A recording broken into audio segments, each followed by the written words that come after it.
hit like and subscribe. You're watching the Marc Lamont Hill official YouTube channel.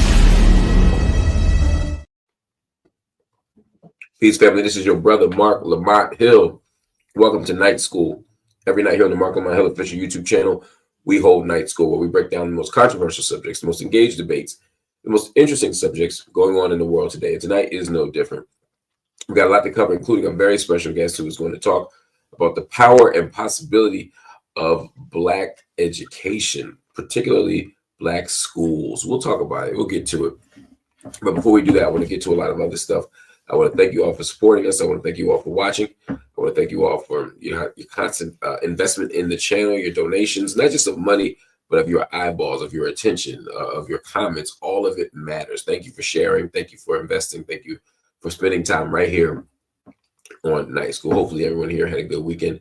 We're going to get started right now. And a good Labor Day, by the way. Hopefully everyone spent yesterday in the ways that they wanted to, the ways that they preferred, in terms of not just a day off, but thinking about labor, thinking about the possibilities of collective resistance to labor exploitation, labor extraction, etc.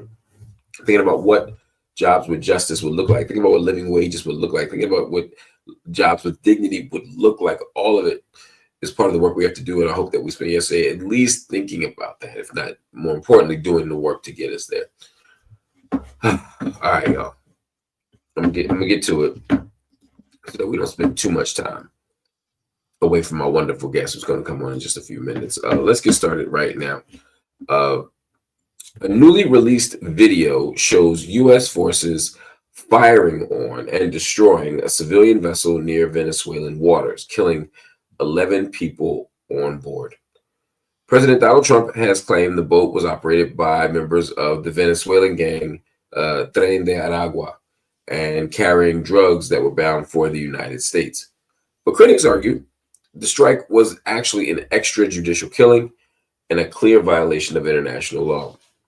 Being suspected of carrying drugs does not carry a death sentence, and certainly not without due process, said one human rights advocate.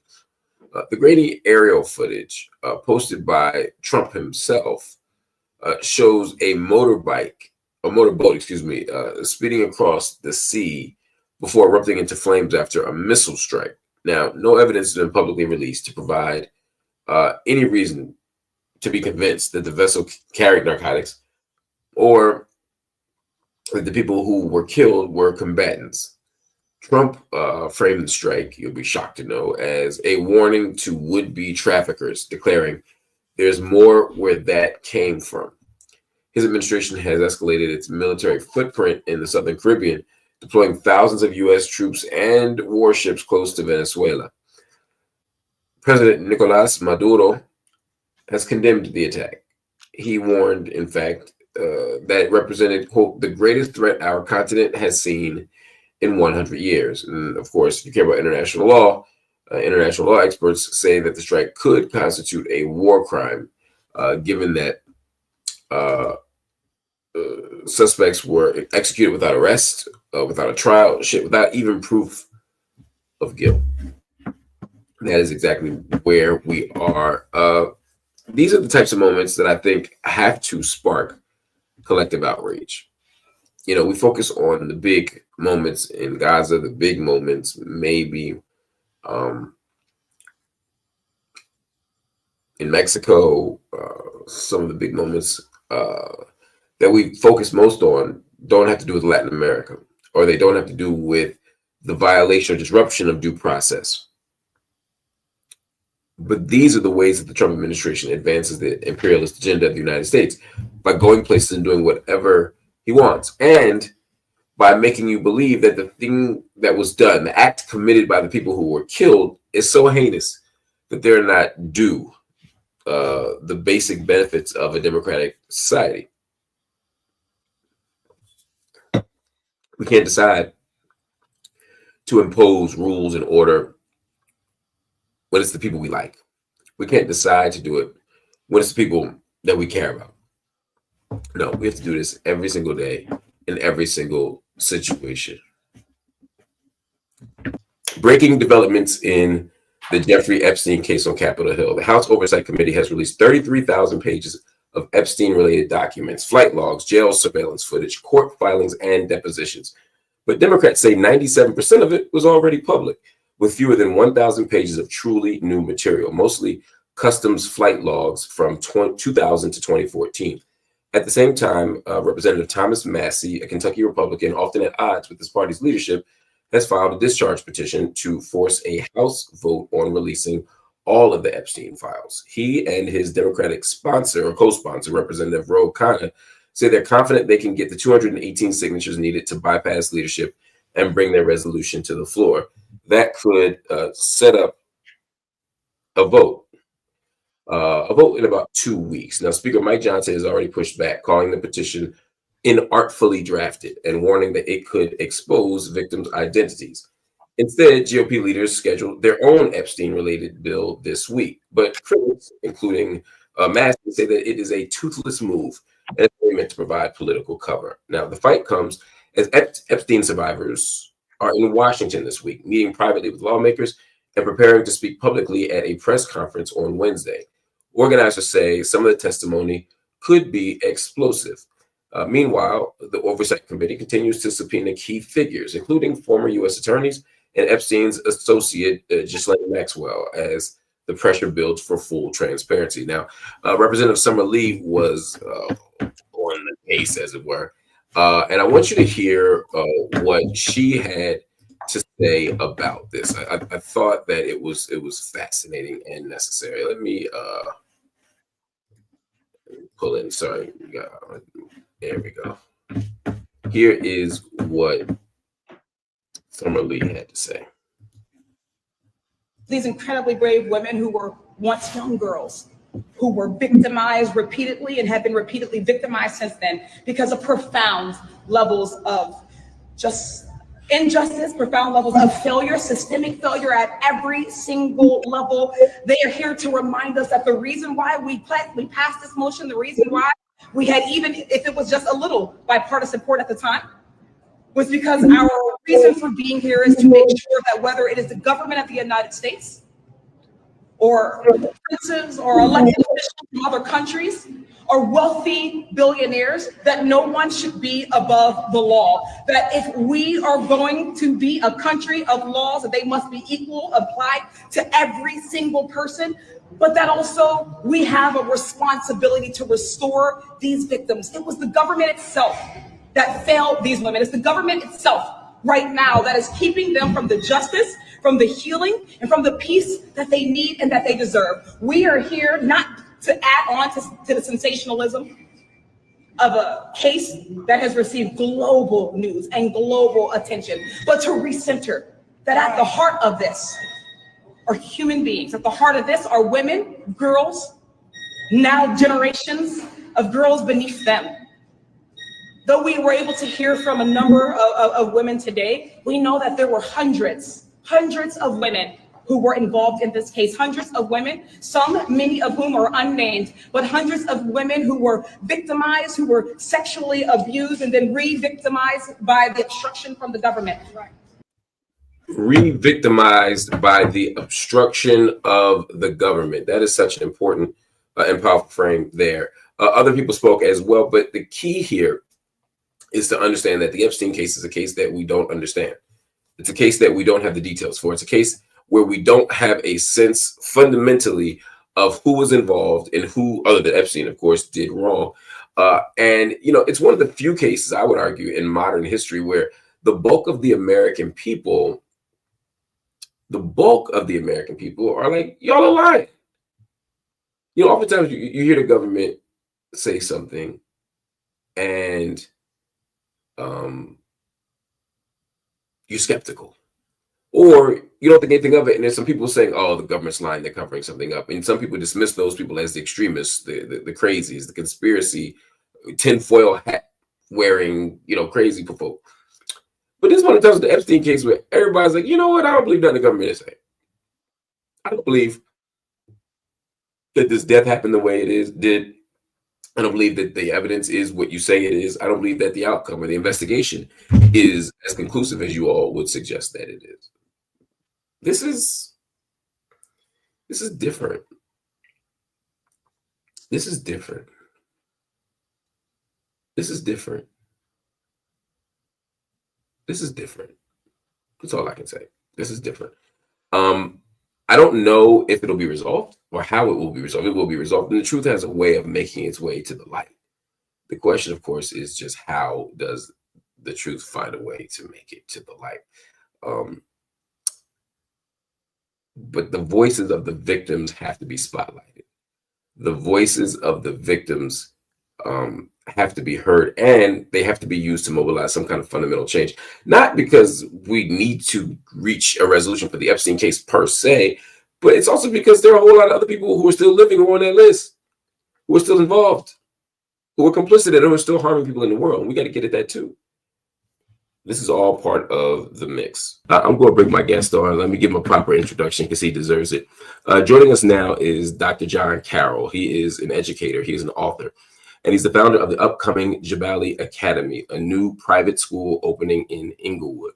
Dr. Carroll has spent his career working to close opportunity gaps for Black students and to ensure that identity and excellence go hand in hand in the classroom. His school will center Africa's contributions to the world, the richness of the African diaspora, and the power of culture in shaping young minds.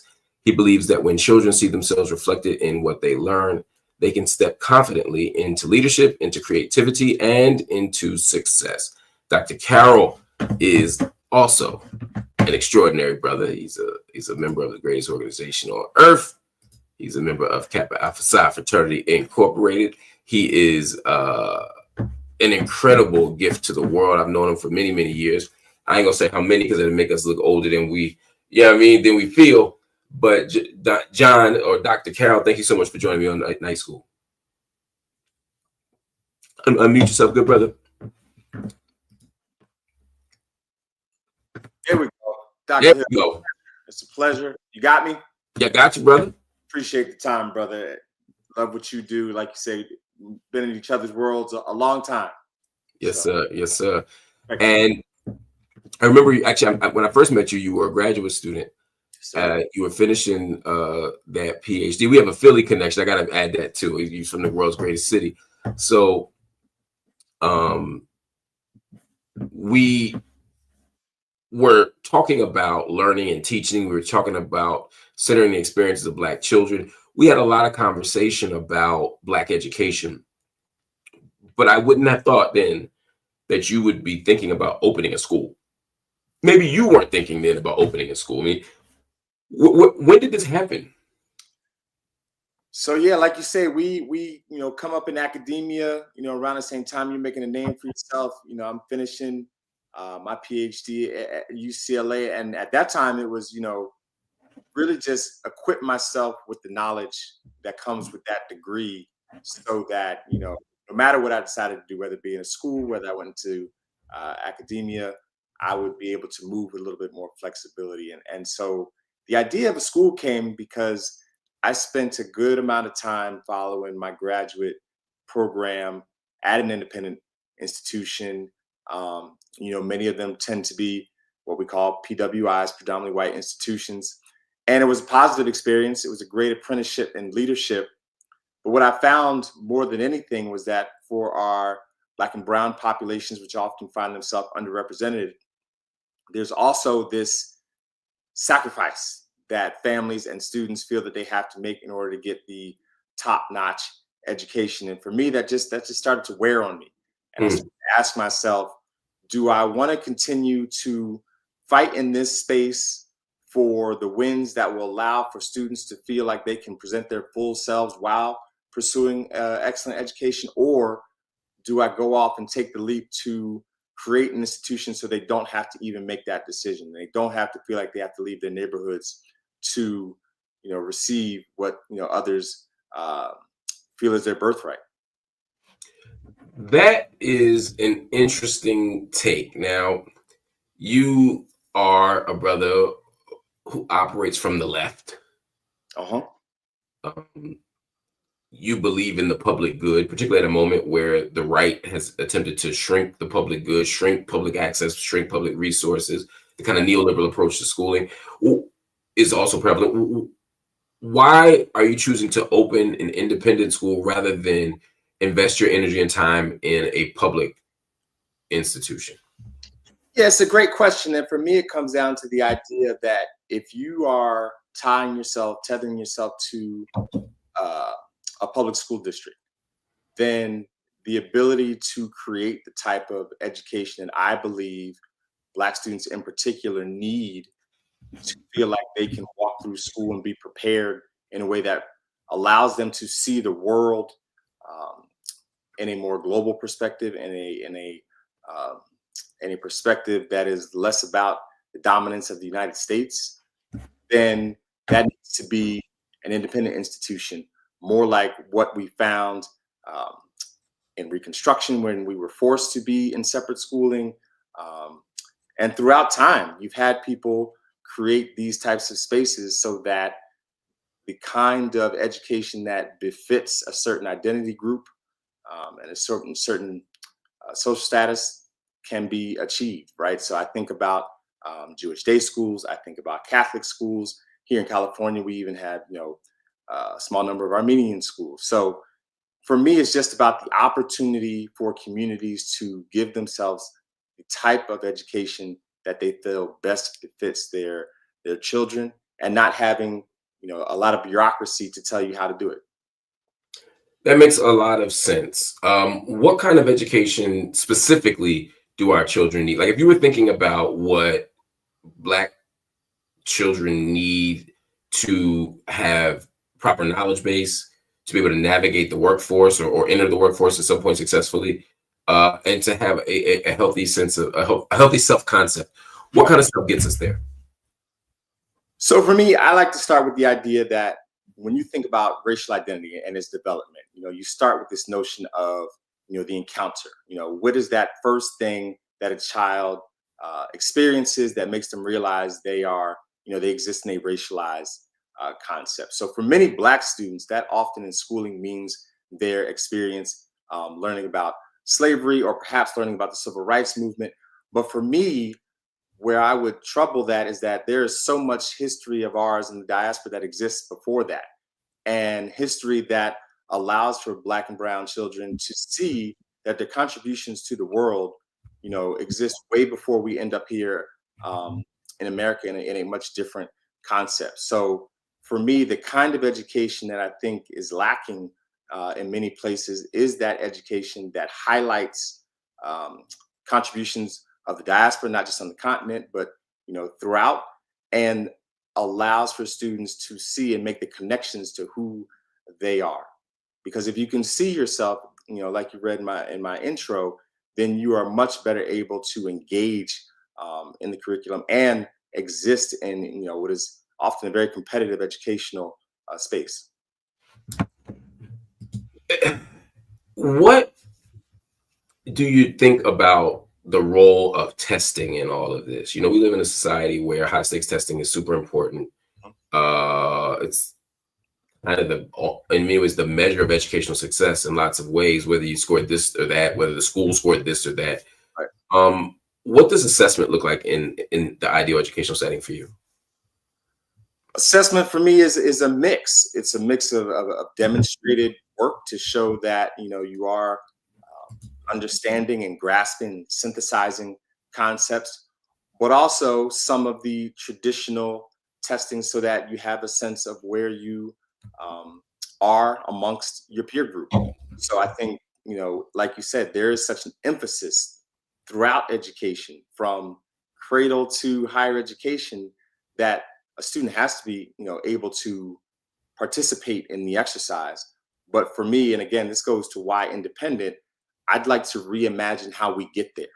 I'd like to start with a much stronger and broader foundation and skills without, a whole lot of high stakes testing, so that young people can really have the types of time to engage and make sense of things, fundamental structures like numbers, for example, before we start testing them in math, understanding letters and phonics before we start testing their literacy.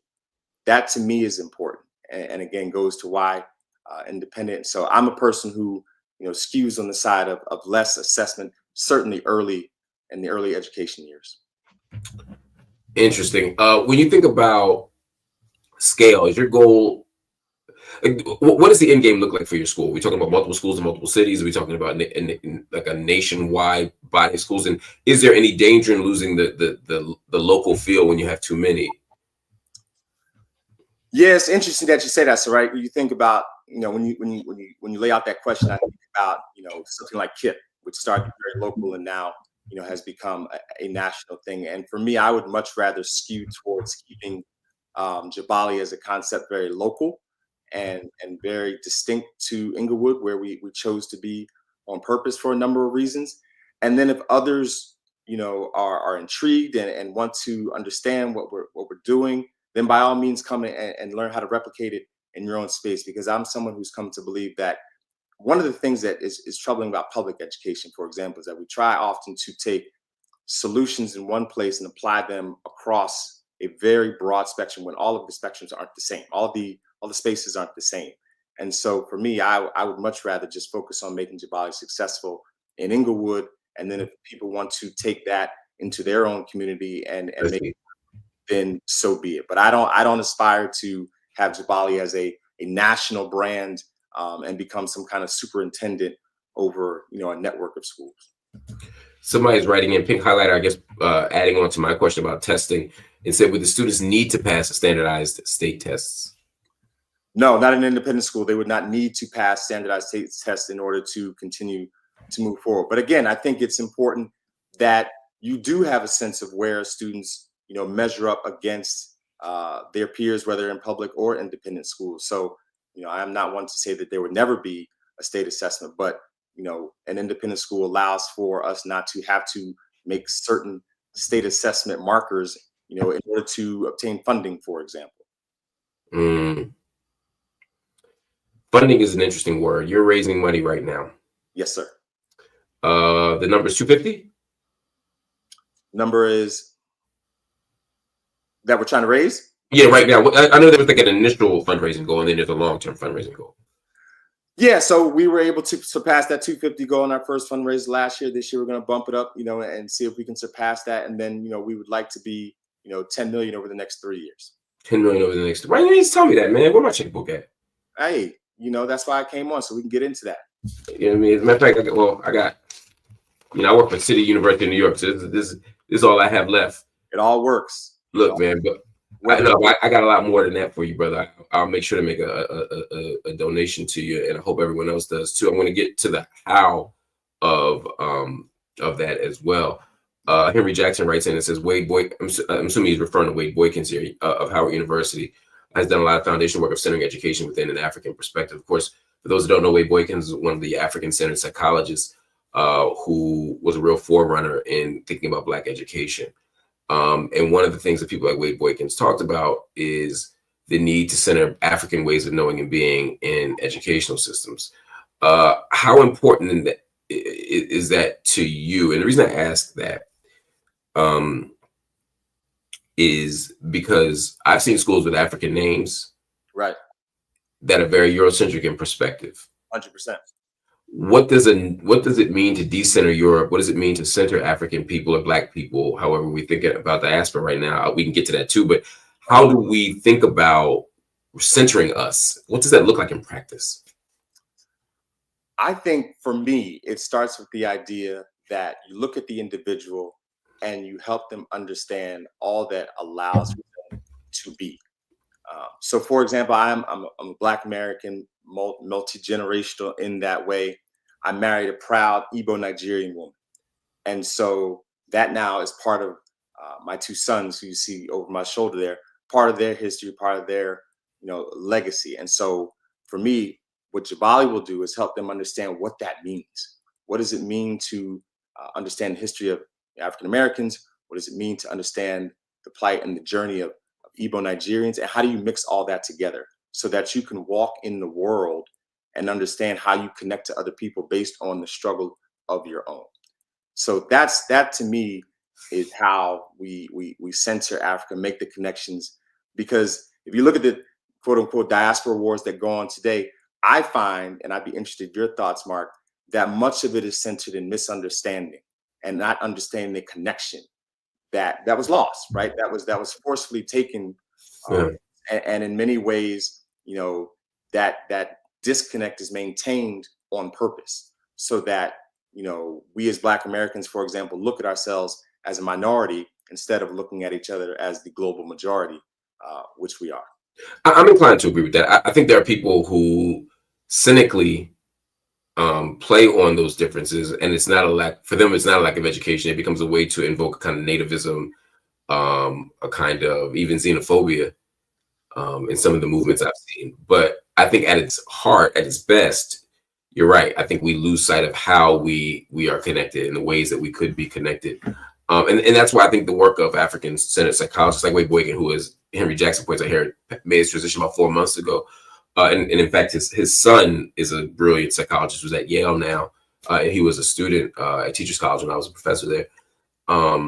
Great brother himself, and a great artist.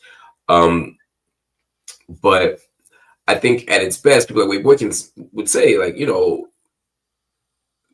the idea of, or Carol Lee, if you think about, we could think about a whole generation of Black educators who took seriously what it meant to say, hey, Black people are learning with verve. Black people engage in they use polyrhythms and polyvocality. Black folk have a social time perspective. These were things that African psychologists and Black psychologists used not to explain deficiency, but to say that, hey, there's different ways of being in the world. How you show up in the world, to your point, John, informs how you learn. And if school only has one way of assessing how you learn and one way of valuing who we are, then of course people who are different are always going to look like they're less than. And that's why your school, I think, is such an important site of possibility to me. There's some things that people are going to want to ask nuts and bolts, like what kind of foreign language stuff we're going to do.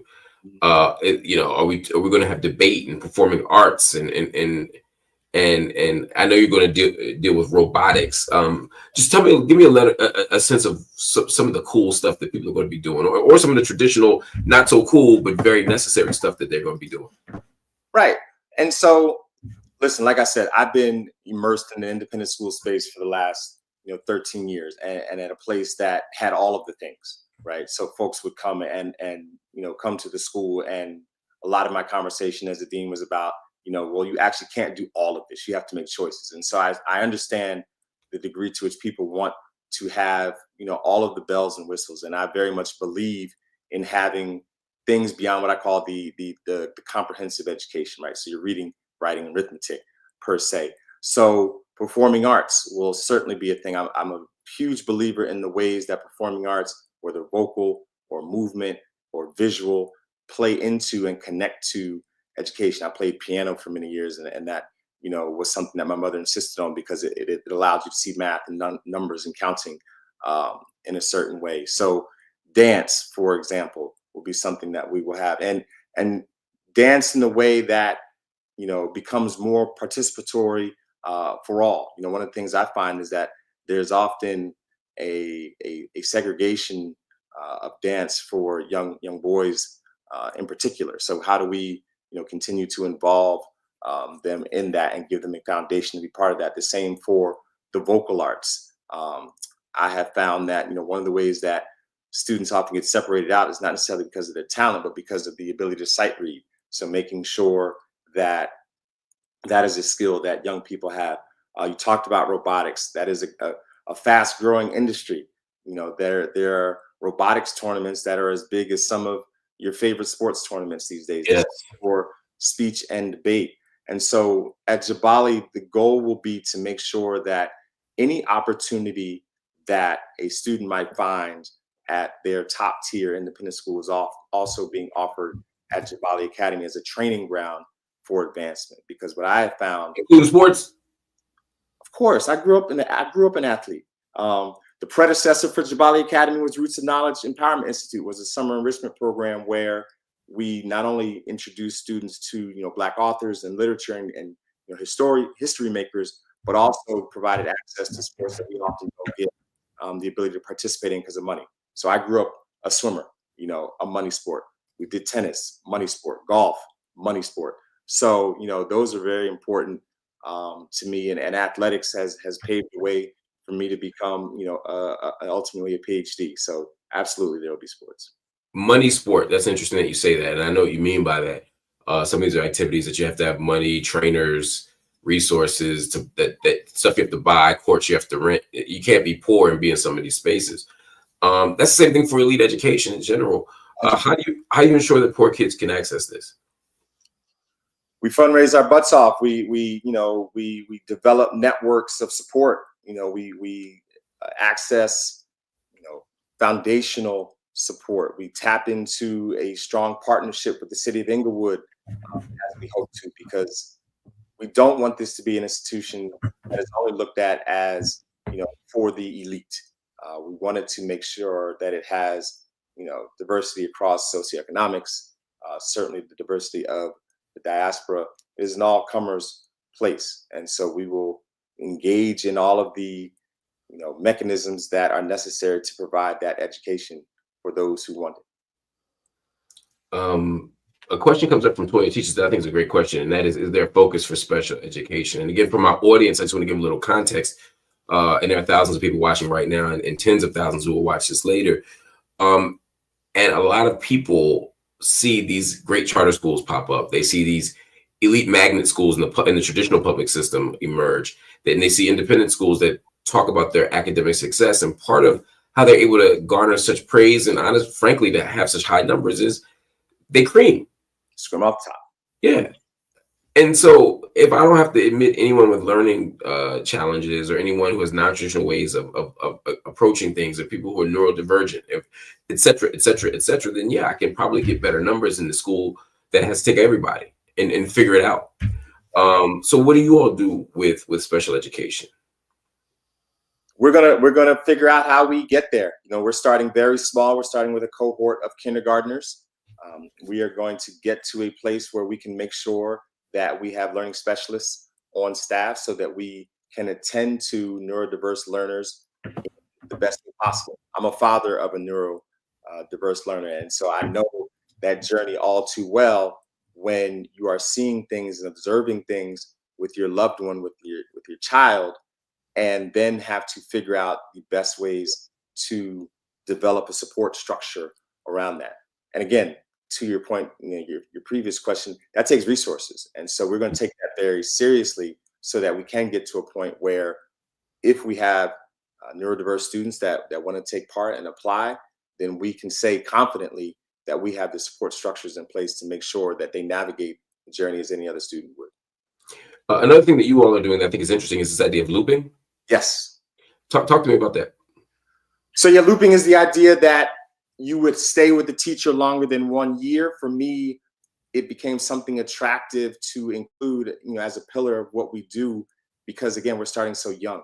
And so if you think about the ways and time that it takes to develop the trust of a young person, the idea that you would then start over again with each new school year and have to develop trust with the teacher, there's some learning loss in that time to build that relationship. And we know that education is very much a relationship-based practice. So with looping, you build in a little bit more time with the teacher so that you don't have that loss year to year, and you therefore can have, hopefully, greater gains in terms of knowledge and the ability to engage in curriculum. The question here from Sam Corey is, do the teachers have to be licensed teachers? Teachers do not have to be licensed teachers in an independent school, but we certainly will look for teachers who have a background that fits what it is that we are doing. So our founding, I should say, kindergarten teacher, Kenya Strong, is a multi-degreed veteran of education because we take seriously what it is that we are doing starting with kindergarten. I could not be more serious about the foundation that we want to lay. And so you don't want to leave that to folks who don't have a deep understanding of what it is to build the curriculum that we're talking about and the ability to engage and connect with students so that at that critical age of development, they can move forward. Let me ask one more question about that. Why? We know that content knowledge is important. If you want to teach history, you should really, really know history. You got a PhD in history, and or a master's in history, and that would probably satisfy that, right? To people who, and by the way, people with bachelor's degrees in history who are great teachers do just fine. But I'm just saying, if we were to say, hey, we want the sharpest minds in history, but some of them folks don't know how to teach. 100%. And here you talked about an aspiration, Mark. My actual aspiration for how we move forward beyond leaving the school is that we would engage in a type of to reimagine teacher training, so that it's not about just the license, because you and I both know that there are flaws in teacher education when it comes specifically to what often is called urban students, but I would make it even more specific and say Black students. And so for me, the credential doesn't necessarily tell me, like you just said, that you can teach, that you can connect. And so that's why for me, it's not a prerequisite. It's more about what is your experience? What is the sum of your experiences in education that either allow you to be effective in the classroom or not? Okay. African American studies for you isn't just a high school special course, not even an AP course. It's at the core of the educational model. I mean, you're going to be teaching African American studies from elementary school. What does that look like? What does African American studies look like in first grade? And I can already hear the culture warriors getting mad. I can already see the right wingers balling up their fists and being ready to talk about you on Fox News. What does that look like? In first grade, that looks like understanding the stories. That looks like understanding some of the cultural practices, right? And so, me and you both, if we had been on here as the attack on CRT was going on, with chuckle at the idea of hardcore CRT is not happening in the kindergarten or classroom. Are there perhaps principles that you can layer and spiral up? Sure, but the idea that students are being introduced to the great Dr. Kimberly Crenshaw in kindergarten, that's not happening. And so what does Afrocentric learning look like in kindergarten? It's understanding some of the stories. It's understanding some of the cultural traditions. It's understanding the ways in which you show respect for elders. It's really building a culture and then laying on top of that the content knowledge, again, with a greater emphasis than you see in most schools on the contributions of folks from the continent, in addition to those who are largely already considered part of the canon.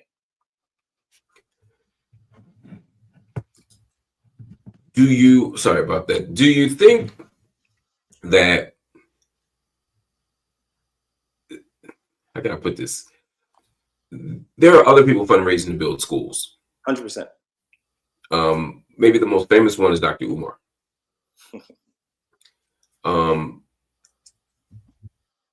I think there are people who will look at that example where he's had significant challenges to getting the school open.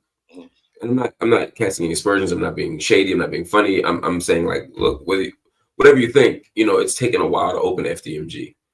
Has that made it challenging for you to fundraise? Are there people who are now looking at, I'm fundraising to build a school, skeptically or more skeptically than they otherwise would? Have you had any experience with that? That hasn't been my experience, thankfully. We are blessed that Nkechi, my wife, and I were able to, purchase a building outright. And, we had a tenant in it for this last year while I, finished this last school year and was able to hand my oldest son his diploma as he graduated from high school this year. And now, thank you. I know you know that life. So yeah, to be able to do that was important, and now we can focus on making that building our own.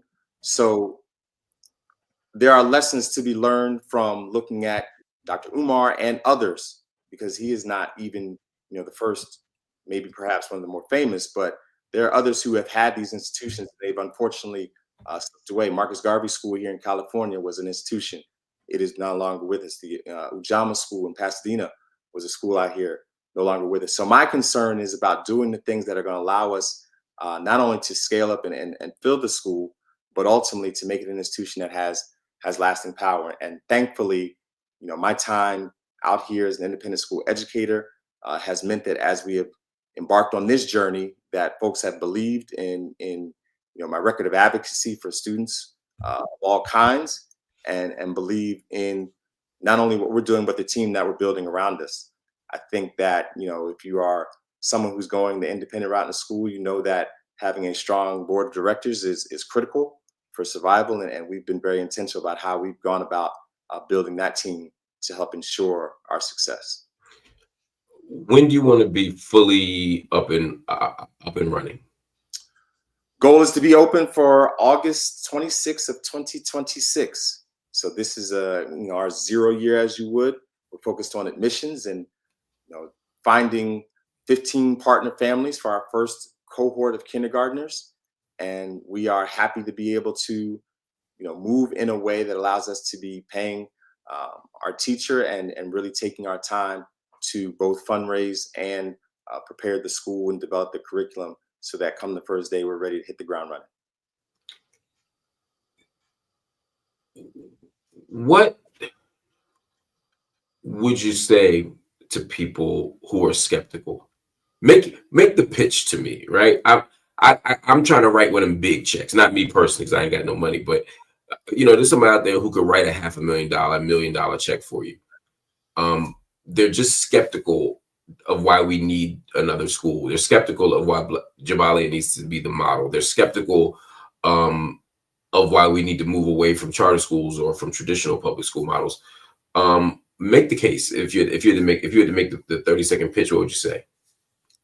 Well, all those caveats you added is going to be difficult in 30 seconds, but I'm going to take your time, brother.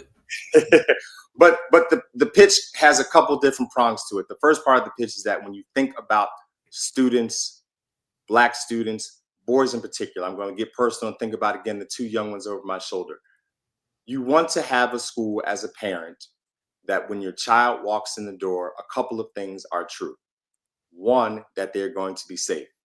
Two, that they're going to develop a respect for elders and understand how to behave in a school setting and connect with other peers in the school. Three, that they're going to learn and engage in curriculum that is going to allow them to move forward because of their demonstrated understanding and ultimately become successful global citizens in the world. So that's the case in Jabali Academy. The focus for us on centering the continent is not simply just for Black students. It really has impact for all students to understand the ways in which the continent has been a major contributor to the world. And so if you can develop an understanding of how to make those connections or the connections that exist to the continent, because there is no superpower in the world that doesn't have one. There are major superpowers currently continuing to pillage the continent. So to have that understanding makes one a much more effective global citizen. And if I can go back to Black students quickly, the idea that we are in a time when our history is forcefully being erased. There is no greater argument than to have a school that says, no, here we will cherish that information. Here we will continue to pass on those stories. Here we will help you understand how and why this is happening and how you resist and combat that. That's the pitch for Jabali Academy. That's a hell of a pitch, man. Where do we go? How do we support? How do we fund it? You hit up JabaliAcademy.org. You can do all the things. You can inquire, you can apply, you can donate. I'm about to say, you got me wanting to apply, man. You got little ones. Hey, listen, bring them on out. We'd be happy to have, say, the little hills in the mix. JabaliAcademy.org is the website. You can find us at Jabali Academy on Instagram, LinkedIn, the socials. You can follow me at Dr. Jon Carroll on Instagram, Jon Carroll on Facebook. I try to stay away from the space of X, Twitter. So many ways to reach out. I'm easy to find. All right, y'all. You see it at the bottom of the screen there, JabaliAcademy.org. Make sure you go. Make sure you check out the beautiful. First of all, I mean, the website itself, when you go there, it's stunning. Just to see those beautiful Black children is amazing. The image is just, it's stunning. But beyond that, it gives you an opportunity to support, to invest in the future of our community. This is an amazing thing. Dr. Jon, can I ask you, can I steal you just for a couple of minutes to ask you just a couple questions? What do you see beyond your school? Just when we think about this era of Trump, where are we headed educationally? What do you see happening? All I can all I can discern is chaos. Again, if I were to add and have an additional 30 seconds onto my pitch about Jabali Academy is about finding a safe space in the chaos. It's the umbrella in the rainstorm, because you have a Department of Education that has been stripped. You have a school choice movement that is going to continue to undermine public education, because you are going to have a voucher program that is going to allow for families to take funds and go and try and find independent schools. I've always made the argument, certainly in my podcast, that those vouchers are almost like when you get a gift card at Starbucks, and you think it's a wonderful thing, but until you go to the actual Starbucks and realize it's $10 for a coffee and you only got a $5 gift card, it only will do so much. So I think we are headed into an area where folks are really going to have to be discerning in the educational choices they make as families, because you're going to have continued cannibalization in the public schools that we consider working. They're going to get that much more competitive to get into, and there are going to be a number of schools that get left behind. In Inglewood, where we landed, 5 schools just got closed, 5 public schools. And so I just feel like it's going to be harder and harder to navigate the educational path. And so for me, that's why I'm willing to take this leap to at least provide an option for families who want to have that both rigorous educational opportunity for their students so they can move forward, and also have the identity affirmation in a time where there's certainly been an attack on Black culture specifically.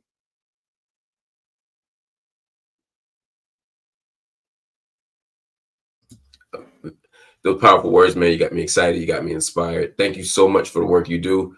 And I wish you nothing but success, my brother, with Jabali Academy. Good, brother. I appreciate you. Look forward to seeing you in person soon. Absolutely.